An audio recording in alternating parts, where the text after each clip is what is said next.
बच्चों, कैसे हैं आप? उम्मीद करती हूँ सभी स्वस्थ होंगे। अब हम पर्यावरण अध्ययन की पुस्तक आसपास का पाठ 1 करेंगे। इसमें हम आए हैं पेज नंबर 5 पर। तो सभी बच्चे पेज नंबर 5 निकालेंगे। सबसे ऊपर है करके देखो। बच्चों, क्या तुम अपने घर के लोगों के कपड़े सूंघकर बता सकते हो कि कपड़े किसके हैं? किन्हीं 2 लोगों के कपड़े सूंघकर पहचानो। प्यारे बच्चों, घर में सभी सदस्यों के कपड़ों से अलग अलग गंध आती है। जैसे तुम्हें अपने कपड़ों से अलग गंध आएगी और जो घर के सदस्य काम करते हैं उनके हिसाब से उनके कपड़ों से गंध आएंगी। जैसे कि कोई खेत में काम करता है तो गर्मी और धूप के कारण उनके कपड़ों से बहुत ज़्यादा पसीने की गंध आती है। और आपकी माँ किचन में काम करती है और घर में पशुओं का काम भी करती है तो उनके कपड़ों से वैसे ही गंध आएगी। तो बच्चों, इसी तरह आपको भी अपने परिवार के सदस्यों के कपड़े सूंघकर उनकी गंध पहचाननी है और उन्हीं किन्हीं 2 लोगों के कपड़े पहचानने हैं। ऐसा क्यों? आज रजनी को जरूरी काम से कहीं जाना पड़ा। अपने 6 महीने के बेटे दीपक को वह अपनी बहन सुशीला के पास छोड़ गई। सुशीला की अपनी बेटी भी इतनी ही छोटी थी। मजे की बात यह हुई कि दोनों बच्चों ने एक साथ पोटी लैट्रिन कर दी। अपनी बेटी को धोने के बाद जब वह दीपक की पोटी साफ करने लगी तो फटाफट अपने मुंह नाक को दुपट्टे से ढक लिया। बच्चों, जो अब हमने यह पढ़ा है इसी से सोचो और चर्चा करो के अंतर्गत कुछ प्रश्न पूछे गए हैं जिनका जवाब आपको सोचकर देना है। सुशीला ने अपनी बेटी की पोटी साफ करते समय मुंह नहीं ढका, लेकिन दीपक की पोटी साफ करते समय उसने मुंह ढक लिया। ऐसा क्यों? पता है बच्चों, ऐसा क्यों होता है?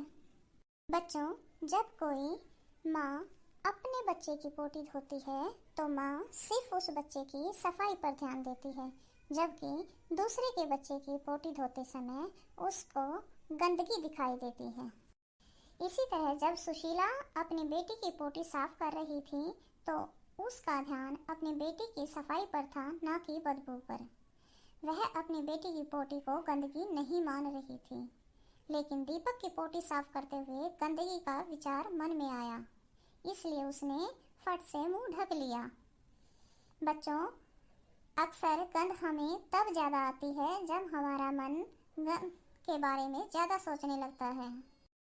नेक्स्ट, जब तुम कूड़े के ढेर के पास से गुजरते हो, वहाँ की गंध तुम्हें कैसे लगती है? उस बच्चे के बारे में सोचो जो दिन में कई घंटे इसी कचरे के ढेर में से चीज़ें बीनता है। बच्चों, जब हम कूड़े के ढेर के पास से गुजरते हैं तो सभी को दुर्गंध आती है ना? तो लेकिन जो बच्चा घंटों उस कूड़े के पास रहकर चीज़ें बीनता है उसको गंध क्यों नहीं आती? क्योंकि यह उसका नियमित काम होता है और वह मन बना लेता है कि इसकी दुर्गंध से उसको कुछ नहीं लेना, सिर्फ उसको काम करना है। इसके साथ ही बच्चों, जब हम बहुत देर तक एक ही गंध सूंघते रहते हैं तो वह गंध महसूस होनी बंद हो जाती है। इसी प्रकार वह बच्चा कूड़े से चीज़ें बीनता बीनता उसका आदी हो जाता है और उसको गंध आनी बंद हो जाती है।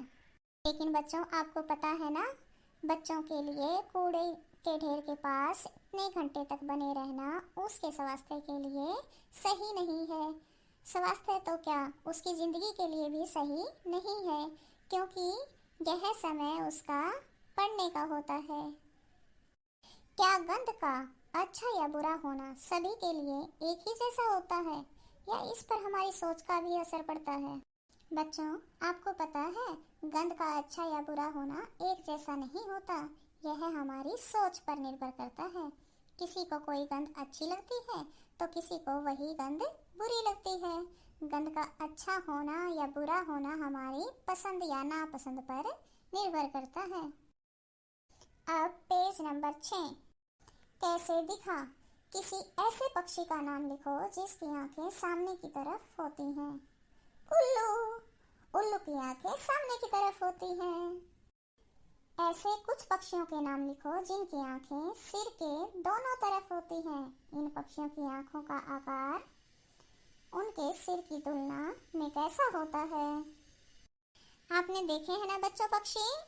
तो बताओ कौन कौन से पक्षी होते हैं? बिल्कुल सही,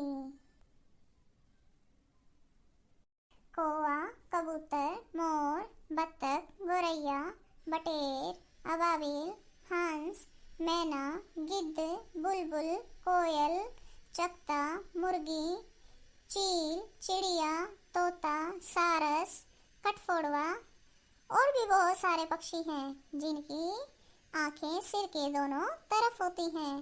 पक्षियों की आंखों का आकार उनके सिर की तुलना में बड़ा होता है।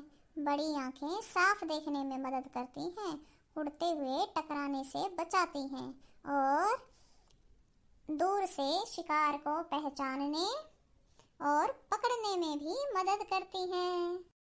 अब तुम भी अलग अलग तरीकों से देखो। तुम अपनी दाईं आंख बंद करो और हाथ से ढको। उसी समय तुम्हारा साथी तुम्हारे बिल्कुल दाईं तरफ थोड़ी दूर खड़ा होकर कुछ एक्शन करे। क्या तुम बिना गर्दन घुमाए अपने साथी की एक्शन को देख पाते हो? अब दोनों आंखें खोलकर बिना गर्दन घुमाए दाईं तरफ खड़े साथी के एक्शन को देखो। बताओ दोनों तरीकों से देखने पर क्या अंतर पाया? बच्चों, आपने देखा होगा दाईं आंख बंद करके बिना गर्दन घुमाए साथी का एक्शन नहीं दिखाई दिया। दोनों आंखें खोलकर बिना गर्दन घुमाए एक्शन दिखाई देता है। दोनों आंखें खुली होने पर देखने का दायरा बढ़ जाता है, इसलिए सामने देखते हुए भी दाईं और बाईं दोनों ओर का दिखता है। आप सभी बच्चे पेज नंबर 7 पर देखेंगे। अब गेंद या छोटा सिक्का उछालकर पकड़ने का खेल खेलो। एक बार दोनों आंखें खोलकर और एक बार एक आंख बंद करके। किस स्थिति में उसे पकड़ना आसान होगा? कोशिश करो।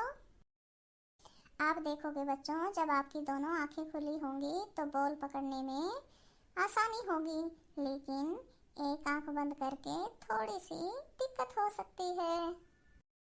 सोचो, अगर पक्षियों की तरह तुम्हारी आंखें तुम्हारे कान की जगह होती तो कैसा होता? तुम ऐसे क्या क्या काम कर पाते जो अभी नहीं कर पाते हो? पता है बच्चों, पक्षी बिना गर्दन घुमाए दाईं और बाईं दोनों तरफ आसानी से देख सकते हैं। तो अगर आपकी भी आंखें आपके कान की जगह होंगी तो आप भी बिना गर्दन घुमाए दाईं और बाईं तरफ आसानी से देख सकते हो और आपके देखने का दायरा बहुत बढ़ जाता।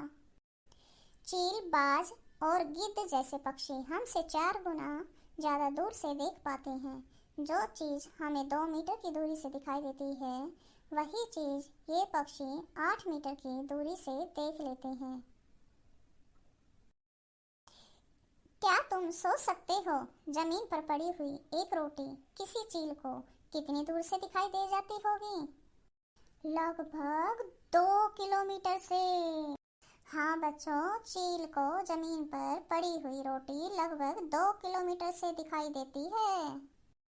मज़ेदार बात और, जैसे हमें इतने सारे रंग दिखाई देते हैं, उतने रंग जानवरों को दिखाई नहीं देते। देखो, इन जानवरों को ये चित्र कैसे दिखाई देंगे? बच्चों, इन चित्रों में एक ही रंग को अलग अलग जानवरों को कैसे दिखाई देता है, वो दिखाया गया है।